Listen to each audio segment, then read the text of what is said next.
Filant à travers l'espace, la lumière est l'élément le plus rapide de l'univers. Elle fait 7 fois le tour de la Terre en 1 seconde. Elle nous parvient après avoir traversé de vastes étendues du cosmos dont elle nous révèle l'histoire. Nous pouvons ainsi remonter le temps. La lumière se déplace à la vitesse de 300 000 km par seconde. C'est une barrière infranchissable. Rien n'est plus rapide. Nous n'avons jamais été plus vite que la lumière. Mais est-ce définitif? Les vaisseaux spatiaux ne parviendront-ils pas à être encore plus rapides? Cela vaut-il la peine d'essayer? On ne peut pas abandonner l'idée. Ce serait une vraie défaite. On ne peut ni la toucher ni la sentir. C'est un élément abstrait d'une importance capitale. Elle est le mouvement logé au cœur même de toute existence, le pivot fondamental de l'univers. C'est la vitesse de la lumière.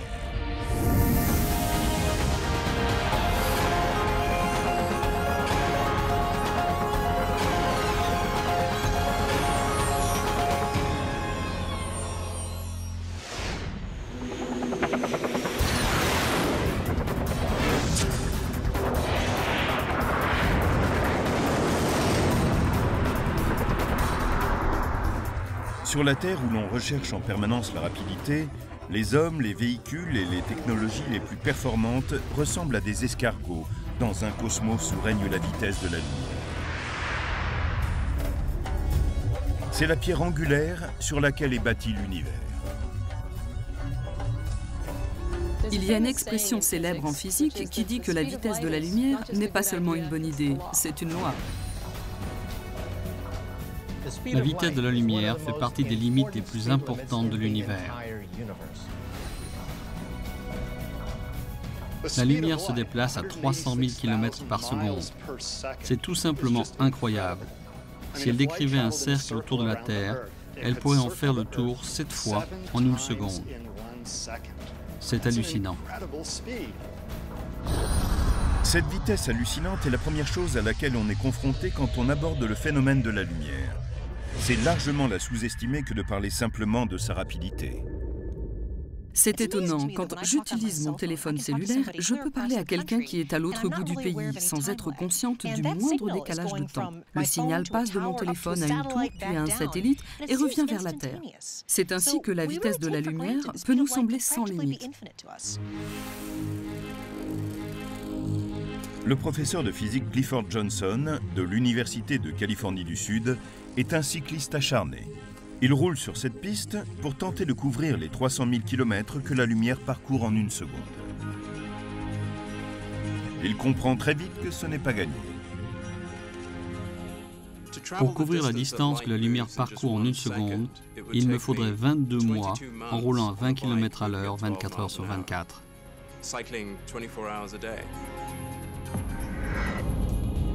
Mais c'est la vitesse de la lumière qui permet à notre monde de fonctionner comme nous y sommes habitués. Un des effets bénéfiques de cette grande rapidité de la lumière, c'est que ce que nous voyons est réellement ce que nous percevons. La vitesse de la lumière rend toute expérience quotidienne virtuellement instantanée. Quand une ampoule s'allume, on le voit immédiatement. Tout ce qui se passe autour de nous est enregistré sur le champ. Et certaines expériences montrent bien que la lumière voyage plus vite que n'importe quoi d'autre, y compris le son. Une conséquence intéressante de la grande vitesse à laquelle se déplace la lumière, c'est qu'on voit un éclair tout de suite, alors qu'on entend le tonnerre un peu plus tard seulement. Mais la vitesse de la lumière a aussi ses limites quand on la replace dans un endroit aussi vaste que l'univers. La vitesse de la lumière semble incroyablement rapide à l'échelle humaine. Mais en termes d'astronomie, c'est rikiki.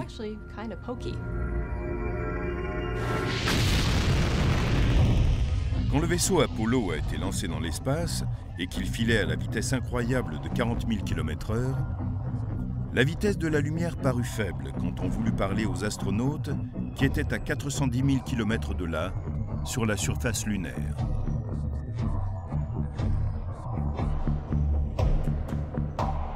Quand les astronautes étaient sur la Lune et que les gens demandaient à Neil Armstrong « Hey Neil, ça ressemble à quoi là-haut ?» il s'écoulait quelques secondes entre la question et sa réponse. Neil, ici Houston, test radio, à vous. Bien reçu Houston, j'entends parfaitement. J'entends Houston. Bien reçu Buzz. Et ce n'était pas parce qu'il réfléchissait à sa réponse qu'il y avait ces quelques secondes, mais parce qu'il fallait 1,3 secondes pour que le signal arrive à la vitesse de la lumière jusqu'à Neil Armstrong. Et cela prenait de nouveau 1,3 secondes pour que sa réponse revienne par onde radio.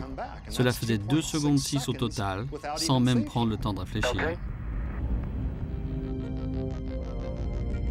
Ces 1,3 secondes qu'il faut à la lumière pour aller de la Terre à la Lune ne sont rien à côté de la durée nécessaire pour atteindre d'autres corps célestes. Pour aller du Soleil à la Terre, par exemple, la lumière prend plus de 8 minutes. Si le Soleil devait disparaître à l'instant même, s'il s'évanouissait soudain, il faudrait 8 minutes avant que nous en ressentions l'onde de choc et que nous en voyions les effets.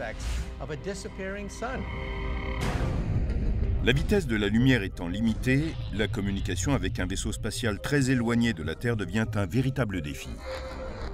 Il faut plus de 45 minutes pour qu'un signal atteigne les sondes martiennes. Plus de 3 heures jusqu'à Saturne et la sonde Cassini. Et plus de 29 heures jusqu'à Voyageur 1, la sonde la plus éloignée de toutes qui s'écarte aujourd'hui du système solaire. Pourtant, ces distances ne sont rien à l'échelle cosmique. Nous pouvons à peu près saisir ce que représentent les 10 milliards de kilomètres qui séparent la sonde Voyageur de la Terre. Mais ensuite, l'étoile la plus proche est une naine rouge appelée Proxima du Centaure qui se trouve à près de 40 millions de kilomètres. 40 plus 12 zéros. On me pose souvent la question suivante. En tant qu'astronome, comment appréhendez-vous ces énormes distances, ces nombres immenses? Et je réponds que je n'y arrive pas. Le cerveau humain est impuissant à envisager des chiffres de cette grandeur. J'ai essayé d'écrire le nombre de zéros qu'il faut pour écrire la distance en kilomètres de la Terre à la première galaxie pour voir à quel point ce chiffre était long. En tant qu'astronome, nous devrions passer toute la journée à écrire des zéros si nous n'avions pas fixé une unité plus pratique, l'année-lumière. Elle équivaut à peu près à 9600 milliards de kilomètres. C'est la distance que parcourt la lumière en une année. Utiliser l'expression année-lumière pour marquer des distances ouvre une autre perspective sur la vitesse de la lumière. Sirius, l'étoile la plus lumineuse, est à 8,6 années-lumière de la Terre. Ce qui veut dire que nous ne la voyons pas telle qu'elle est aujourd'hui, mais comme elle était il y a 8,6 ans.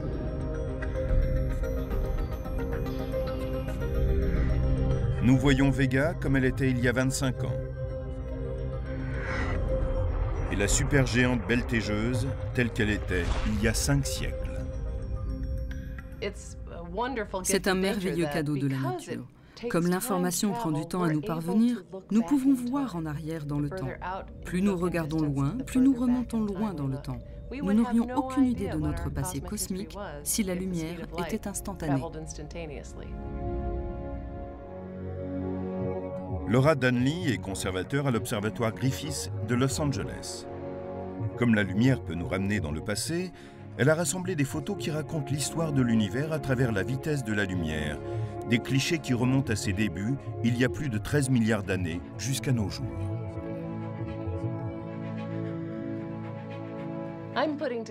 Je rassemble un album qui retrace l'histoire de notre famille de galaxies. Il montre toutes celles que nous pouvons voir avec nos télescopes depuis que nous avons ces outils. Chaque photo montre un objet de l'univers à une époque déterminée par sa distance en années-lumière.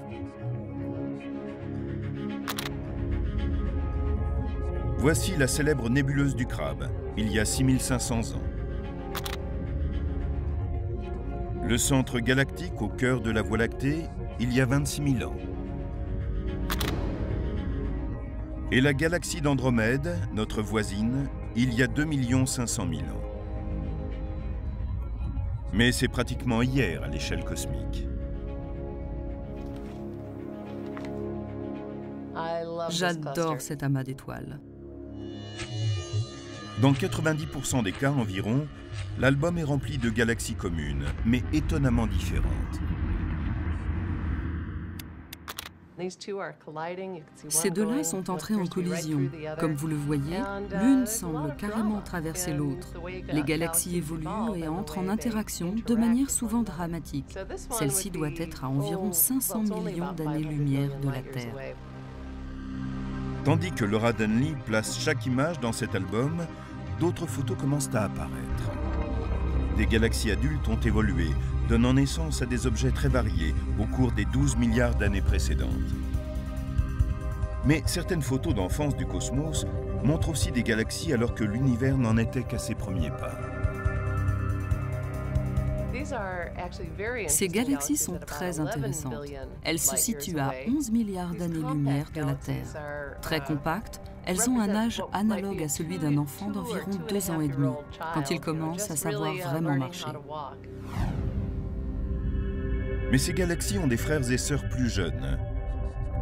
Cette magnifique photo présente une lentille gravitationnelle, un amas de galaxies situé à 2,2 milliards d'années-lumière.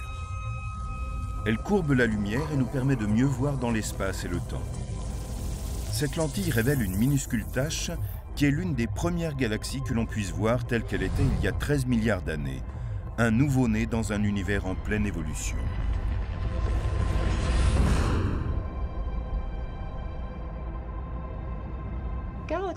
Au tout début, les galaxies n'avaient pas vraiment de forme distincte.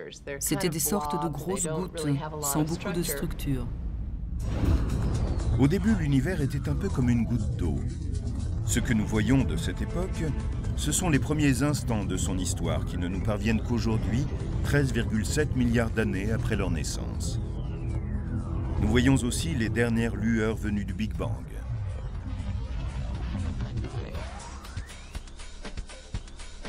Elles sont connues sous le nom de CMB ou écho micro-ondes du Big Bang. Le CMB est le phénomène le plus éloigné que nous puissions observer, un peu comme la photo d'un enfant pendant l'accouchement. La photo du ciel dévoile une lueur uniforme, c'est-à-dire l'univers tel qu'il était juste après sa naissance.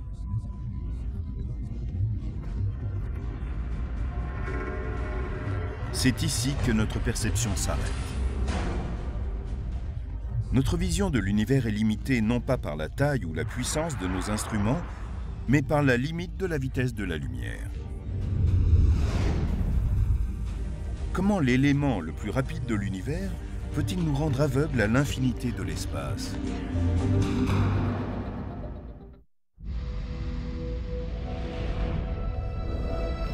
Sachant que la vitesse de la lumière est de 9600 milliards de kilomètres par an, nous avons cette unité, l'année-lumière, qui nous permet de parler de façon plus pratique des distances considérables que l'on rencontre dans l'univers. Il est également important de comprendre que l'année-lumière est une constante, 9600 milliards de kilomètres par an. La vitesse de la lumière est constante. L'univers change tout le temps et on ne la voit jamais aller à un autre rythme. La vitesse de la lumière est donc le maître étalon de tout l'univers. En fait, la vitesse constante de la lumière est un outil formidable pour mesurer la distance dans l'espace infini. Cet outil est appelé le décalage vers le rouge. Le phénomène se produit quand la lumière se déplace à une vitesse fixe entre les galaxies. Quand l'espace entre celles-ci s'allonge, la lumière qui se déplace entre elles s'étire et devient rouge. Quand la lumière court d'une galaxie à l'autre, d'une galaxie lointaine jusqu'à la Terre par exemple, elle est étirée en même temps que l'espace s'étend. Et par là même, une longueur d'onde courte de couleur bleue devient graduellement une longueur d'onde longue de couleur plus rouge. C'est là l'origine du décalage au rouge que l'on voit dans le spectre des galaxies.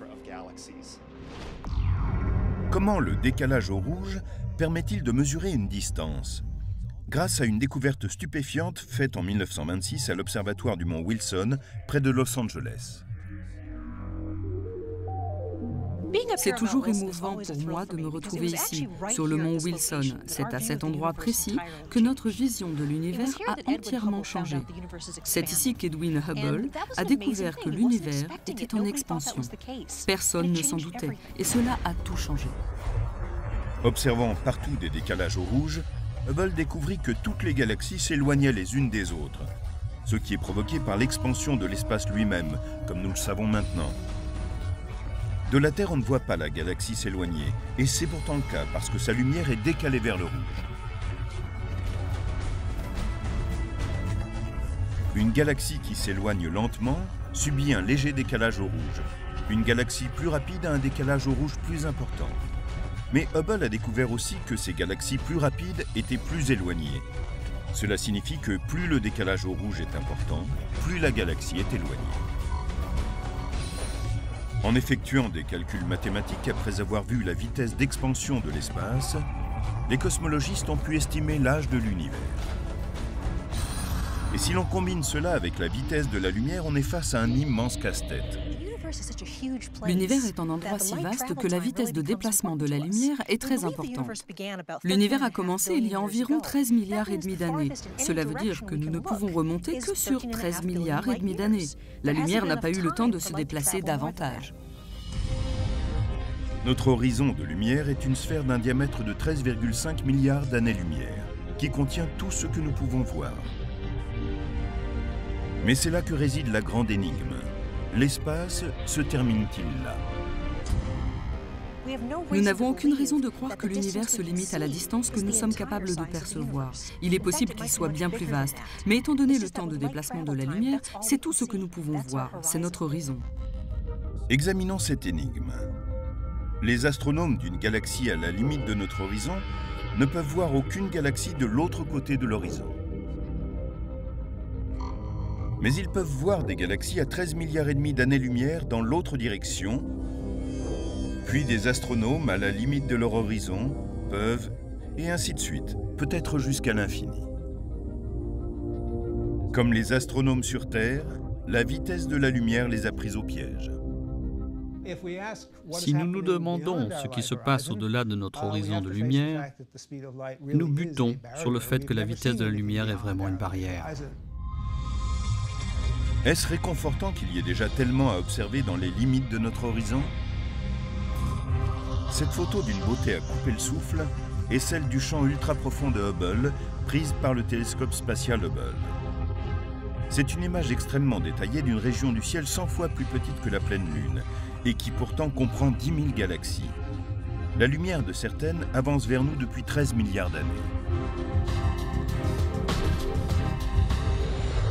Au-delà se trouve le fond diffus cosmologique qui offre une vision de l'univers 400 000 ans après le Big Bang. Dans l'image traitée selon le code couleur de la NASA, le rayonnement électromagnétique vert représente une distribution de matière tellement uniforme que la température n'offre pas d'écart supérieur à 1/50 millième de degré. Nous ne connaissons rien d'autre qui soit à ce point uniforme. Et pour les astronomes, l'univers devrait être très différent. Logiquement, l'univers devait être bosselé quand on regarde dans cette direction, puis dans celle-là. On devrait observer des concentrations de matière totalement différentes et des températures aussi. Et pourtant, tout cela est extrêmement uniforme. Nous sommes donc en face d'une énigme. Cette énigme débute à la naissance de l'univers, au moment du Big Bang. Si au départ la matière s'est dispersée en tous sens, pourquoi cette uniformité? Aucune explosion ne mène à cet état d'uniformité. Imaginons une explosion que nous connaissons, une bombe atomique, un morceau de TNT. Rien d'uniforme dans ces phénomènes. Un éclat est projeté par-ci, un morceau de papier d'un côté, un morceau de fer de l'autre. C'est complètement disparate. Les spécialistes pensent que le fond cosmique ne devrait pas être aussi vert. Nous allons comprendre pourquoi dans un magasin de peinture tout à fait banal. Imaginons un univers constitué de différentes couleurs de peinture. Dans cet univers imaginaire, nous avons un pot de peinture jaune et un autre de peinture bleue. Au moment du Big Bang, les deux pots de peinture commencent à s'éloigner l'un de l'autre. Et du coup, un côté devrait être jaune et l'autre bleu. Mais comme nous le savons, le cosmos semble vert.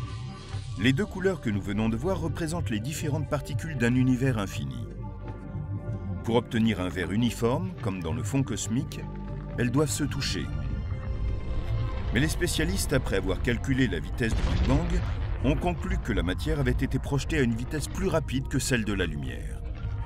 Cela signifie que le bleu et le jaune étaient trop éloignés, même au moment de la création, pour pouvoir se mélanger. Il est très étrange de voir un univers aussi uniformément vert. Ce serait comme si on prenait le pot de peinture jaune, qu'on le renversait et qu'il soit vert. Puis on prendrait le pot de peinture bleue, on le renverserait et lui aussi serait vert. C'est impossible. Ce problème peut être résolu par une théorie sur laquelle j'ai travaillé et que l'on appelle inflation. Cela correspond à une distorsion du Big Bang. L'inflation est une version aujourd'hui largement admise, selon laquelle le Big Bang serait indépendant des limites imposées par la vitesse de la lumière. Il est possible aussi que notre univers de peinture se soit expansé seulement jusqu'à ce point, dans un premier temps. Les deux pots de peinture ont assez de temps pour se mélanger et devenir uniformément verts, avant que ne survienne une période soudaine d'expansion plus rapide que la lumière. Et celle-ci aurait répandu de la peinture verte dans tout l'univers. Si cette théorie est exacte, la période d'inflation correspond vraiment au Big Bang que nous observons. L'autre explosion qui s'est produite n'est qu'un petit Big Bang, qui n'est que le précurseur du vrai Big Bang. Aujourd'hui encore, l'univers est dans une phase d'expansion très rapide. Les galaxies s'éloignent les unes des autres à un rythme tel qu'elles semblent dépasser la vitesse de la lumière. L'expansion de l'espace plus rapide que la lumière pose maintenant une autre limite à ce que nous observons de la Terre, car les galaxies continuent à filer loin de nous. Les galaxies relativement proches, celles que l'on voit facilement, se déplacent assez vite, et les plus éloignées se déplacent encore plus vite. Mais celles qui sont vraiment loin se déplacent plus vite que la lumière. Et puis, il y a des galaxies que l'on ne verra jamais, car elles sont tellement éloignées que leur lumière ne nous atteint jamais, puisque l'espace s'étend plus vite que la vitesse de la lumière. L'espace est l'exception à la règle. Il peut s'étendre plus vite que la lumière. Mais à l'intérieur, tout reste relié, selon les lois d'Albert Einstein et sa théorie de la relativité. Albert Einstein est comme le flic du coin. Vous ne pouvez pas franchir la barrière de la lumière. Nous autres physiciens, nous pouvons accélérer les particules jusqu'à 99,99% de la vitesse de la lumière, mais nous ne l'avons jamais dépassée. Nous n'avons pas besoin de briser cette limite pour expérimenter les capacités étranges de la vitesse de la lumière. Si l'univers se courbe et s'étire autour d'elle, que se passe-t-il quand nous accélérons et commençons à nous en rapprocher?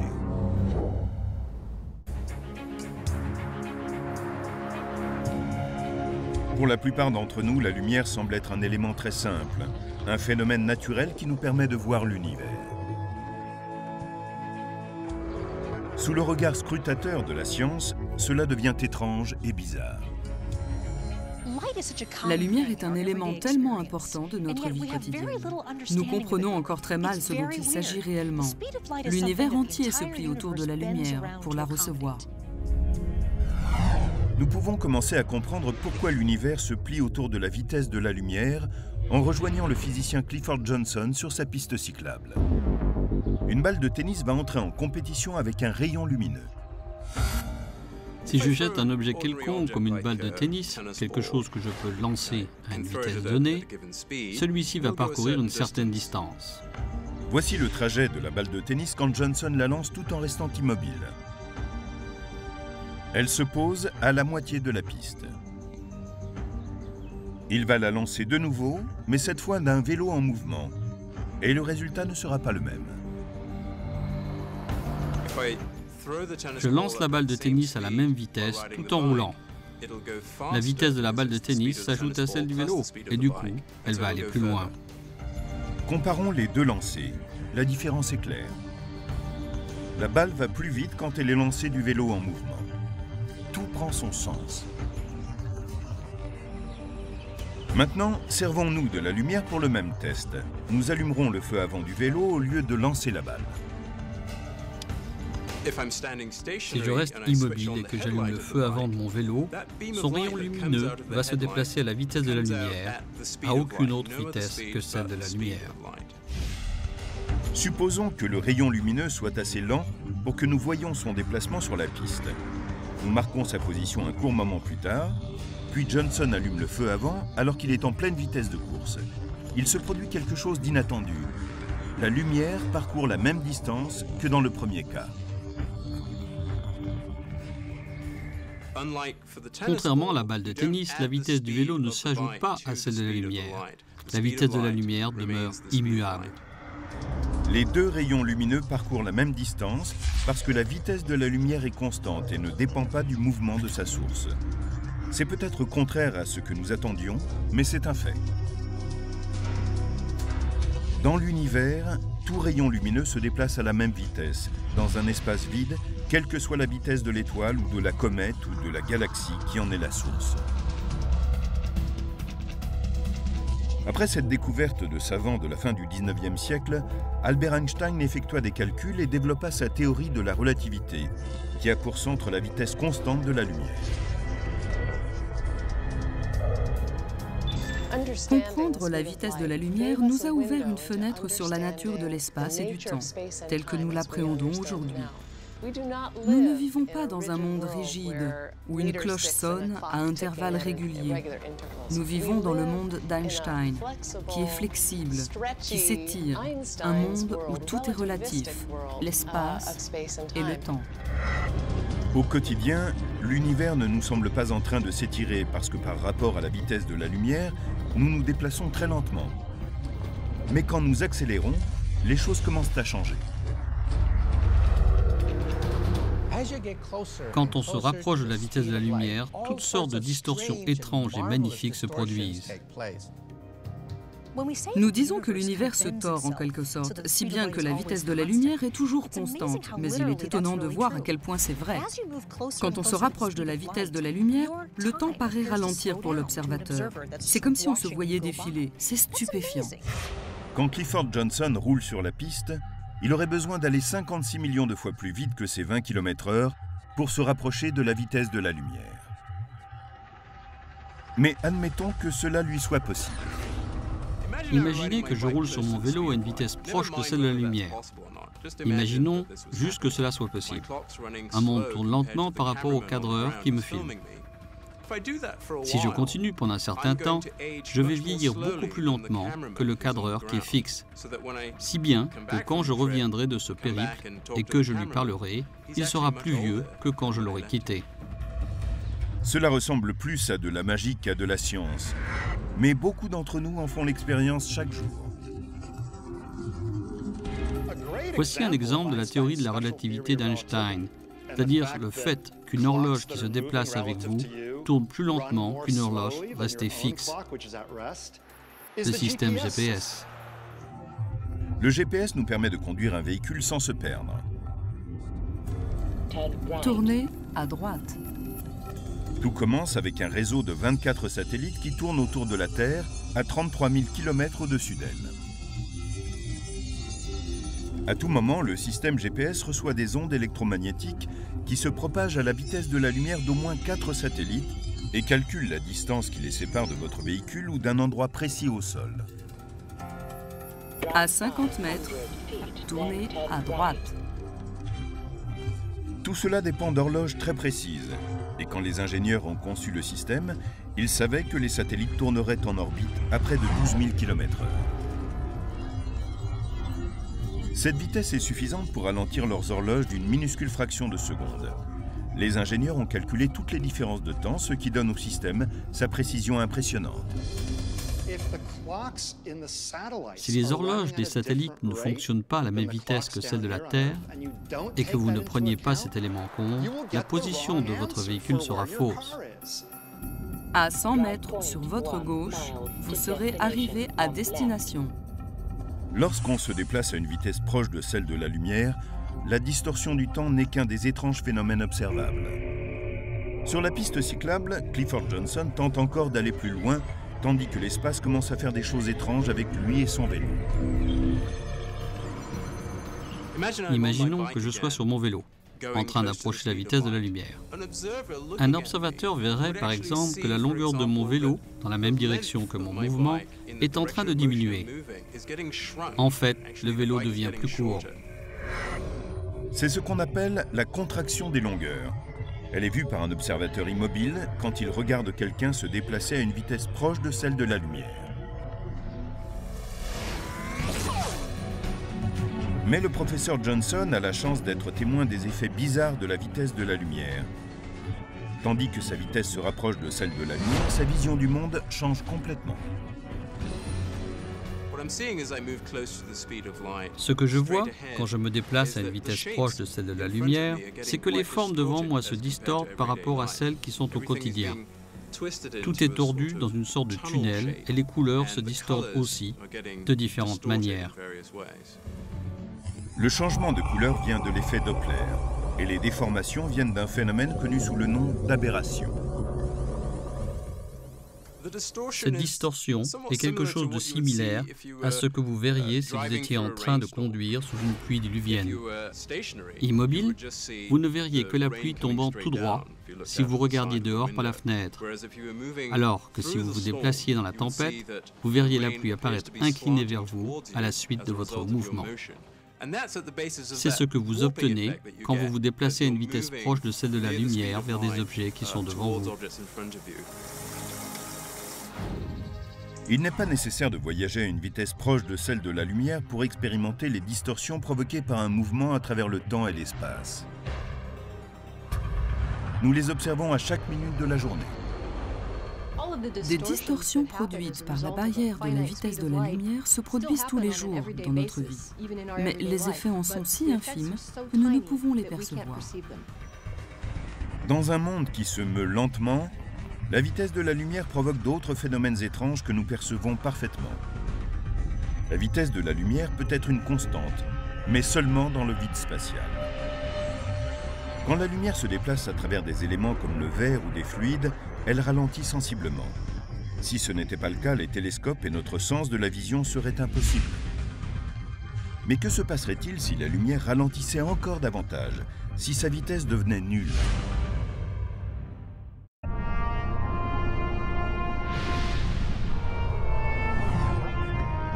La lumière se déplace à 300 000 km/s.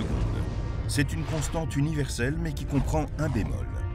Cela n'est valable que dans le vide spatial. La lumière change de vitesse selon le milieu où elle se déplace. Par exemple, elle est plus lente à travers l'eau. C'est pour cette raison que l'on peut observer sa réfraction, sa déviation et ses ondes quand on est sous l'eau. La vie, telle que nous la connaissons, serait très différente si la lumière ne se propageait pas à des vitesses différentes selon les matériaux. Par exemple, nous ne pourrions pas voir car nos yeux ne fonctionneraient pas de la même manière. Dans un univers où la lumière se déplacerait à la même vitesse, quel que soit le matériau traversé, nous saurions peu de choses sur le monde qui nous entoure. Nous ne verrions que de vagues taches obscures ou lumineuses. En effet, nos yeux contiennent des lentilles qui font le point sur les images qui s'offrent à nous et les projettent sur nos rétines, tout comme les lentilles prothétiques qui ralentissent la lumière lorsqu'elles les traversent. Mais pourquoi ? Parce que la lumière est absorbée par les atomes du verre et renvoyée ensuite. Il y a donc un laps de temps intermédiaire. La lumière frappe un atome qui vibre et la renvoie. Il y a donc un facteur de délai. C'est ce facteur qui provoque aussi la courbure de la lumière lorsqu'elle frappe le verre en forme de lentille. Elle peut ainsi être concentrée, collectée et magnifiée.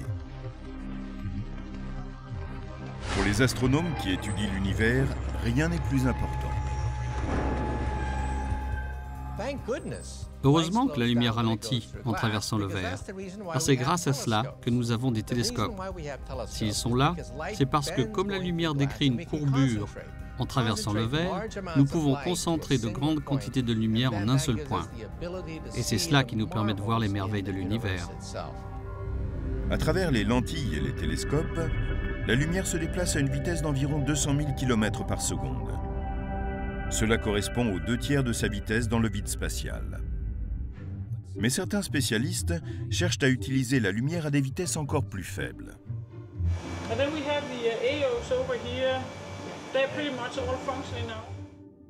Dans son laboratoire sur le campus de l'université d'Harvard, Lin Hao a ralenti la lumière au point extrême, jusqu'à 0.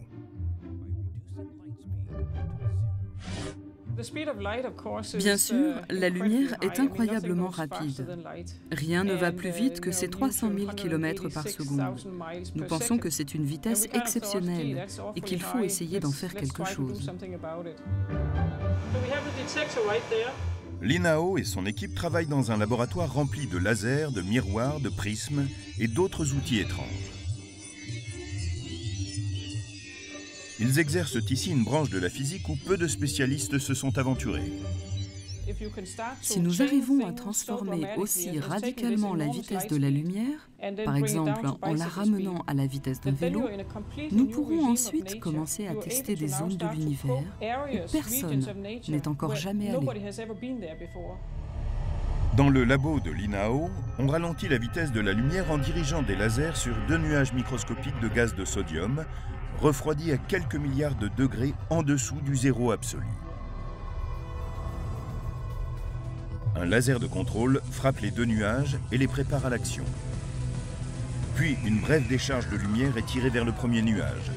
Elle est bloquée par le gaz et ralentie jusqu'à atteindre une vitesse de quelques kilomètres par heure. La décharge de lumière mesure 1 km de long dans l'espace libre. Elle se comprime comme un accordéon en entrant dans le nuage d'atomes et finit par mesurer seulement 0,02 mm. C'est moins que la moitié de l'épaisseur d'un cheveu. C'est tellement petit qu'elle va finir par se fondre totalement dans le nuage. Lin Hao dit que l'empreinte atomique de la lumière dans le nuage de sodium est une copie parfaite, noyée dans les atomes, de l'impulsion originelle de lumière. Elle peut ensuite être arrêtée dans l'espace libre entre 2 nuages avant de repartir. Quand elle entre dans le second nuage, un autre tir du laser de contrôle la redéploie à sa taille, forme et vitesse originale de 300 000 km par seconde. Cette manipulation est comparable à la téléportation de la science-fiction, capable d'envoyer individus et objets dans l'espace. Dans ces expériences, nous arrêtons l'impulsion lumineuse dans une partie de l'espace, nous lui redonnons vie ailleurs et la replaçons sur son chemin initial.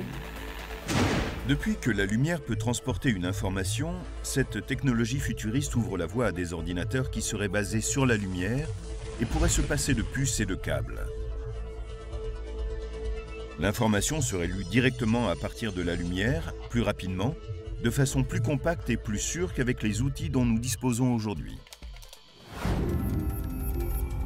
Mais le plus grand rêve des spécialistes se trouve à l'autre bout du spectre. Face à la vitesse de la lumière, nous sommes toujours comme devant un mur infranchissable. Einstein a dit que nous ne pourrions jamais dépasser cette limite. Mais l'histoire est pleine de choses impossibles qui sont devenues réalité. Serons-nous capables de rejoindre les étoiles dans des vaisseaux plus rapides que la lumière? Et dans ce cas, quand?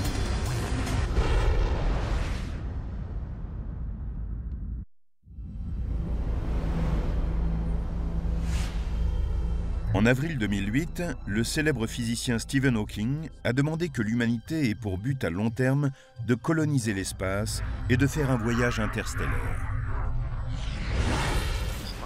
Se déployer dans l'espace changera complètement l'avenir de l'humanité et sera peut-être déterminant pour assurer notre survie. Les étoiles sont tellement éloignées que notre seule chance de pouvoir accomplir un voyage est d'aller plus vite que la lumière. Mais il y a un obstacle. La théorie de la relativité d'Einstein nous dit que la masse d'un vaisseau spatial est proche de l'infini quand il se déplace à une vitesse proche de celle de la lumière. Donc, en essayant d'aller de plus en plus vite, on atteint un point où il faut de plus en plus d'énergie, et même une quantité infinie d'énergie pour aller à la vitesse de la lumière. C'est impossible. Donc, voyager à la vitesse de la lumière est impossible. En est-on vraiment sûr? Mark Millis est l'un des rares physiciens à avoir décidé de ne pas jeter l'éponge. Spécialiste de la propulsion à la NASA, il aime construire des maquettes de vaisseaux spatiaux à ses moments perdus. Et il est conscient de susciter les rires lorsqu'il parle très sérieusement de voyager vers les étoiles. Ces moqueries sont en fait une réponse très saine. Ce scepticisme oblige à se poser les vraies questions, à être sûr que l'on procède correctement. Mark Millis était à la tête d'un projet de la NASA qui a été abandonné, le programme BPP, Programme de physique avancée des propulseurs. Il a également supervisé un livre qui rassemble les recherches sur ce sujet. Une trentaine de physiciens ont écrit des articles à ce sujet. Certains sont sceptiques, d'autres suggèrent de nouvelles méthodes. Personne ne dit que nous serons très bientôt capables de voyager plus vite que la lumière. Mais dans plusieurs siècles, dans un millénaire, on y arrivera peut-être. Tous les physiciens sont d'accord. Il est impossible de traverser l'espace plus vite que la lumière. Mais on peut peut-être dévier le problème en altérant l'espace au lieu de le traverser. Même les spécialistes de la NASA étudient la possibilité de plier l'espace, d'y pratiquer un trou, de bâtir un tunnel qui traverserait l'espace et le temps. C'est l'idée des trous de verre, courber l'espace sur lui-même et prendre un raccourci à travers l'univers. À quoi ressemblerait une machine à courber l'univers?